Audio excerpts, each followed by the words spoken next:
Hi, I'm estate planning attorney Michael Redden, and today we're going to talk about what happens if you pass away and don't have a will.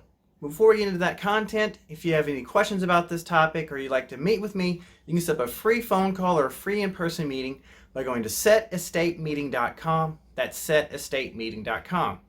So a lot of folks, they wonder, do I really have to do estate planning? I mean, do I need a will? Do I need a trust? I mean, what really happens if I pass away and I don't have any of this? I mean, is it really that bad? And what you got to look at here is, first off, no one dies without an estate plan. Everyone has an estate plan. It just might not be the estate plan you want because the state has one for you. And this is as a part of our law. It's called the law of intestate succession. If you're intestate, you haven't made a testament, a last will and testament, so you don't have one.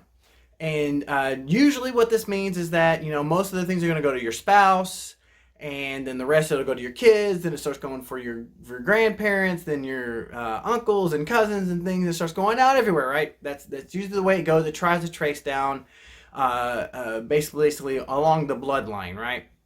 But this gets really complicated sometimes, especially if there are mixed children in the marriage, or there's kind of homestead issues.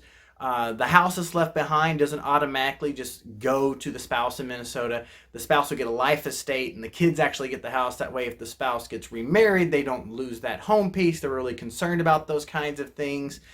And the other piece being, if you or your spouse have children from a previous relationship, it gets really messy, and your spouse actually doesn't get everything.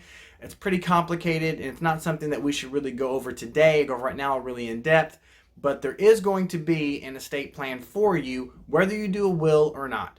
And if you don't do a trust or don't do anything like that, then most likely, even after that happens, you're going to have a probate. And the probate is what's going to go along that intestate succession line. But, you still can get around that a little bit because, like we talked about before, if you put a beneficiary on things like your bank account, your stocks, your house, and everything like that, then it doesn't go through this part anyway, okay?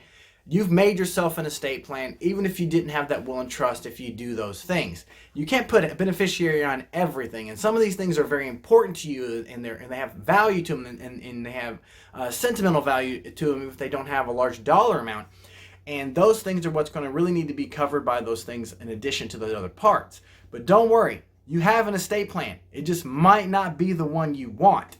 So if you pass away without making your wishes known, then the law does its best to assume what most people might have wanted and try to put some protections in there, but it doesn't take into account how you feel about things. If you wanted to disinherit a child, or if you didn't get along with someone, or if someone already had gotten a large amount of money from you and maybe one of your children, you wanted to even those things out. If you don't have an estate plan, there's no real way of doing that. You got to hope that your beneficiary designations kind of did that and it works the way you planned. But when you have a will, when you have a trust, you can avoid probate, you can make your wishes known, and you don't have to rely on what the state told you, because the state tries to go one size fits all, and one size fits all doesn't work for everyone. It doesn't work for a lot of families. It doesn't take into account your family dynamics or anything like that.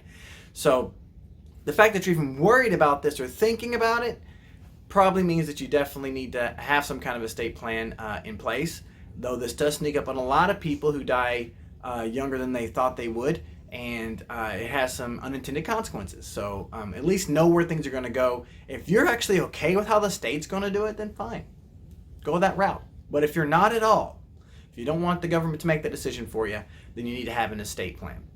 And as always, if you have more questions about this, or if you'd like to plan with me, you can set up a meeting either over the phone or in person by going to setestatemeeting.com. That's setestatemeeting.com.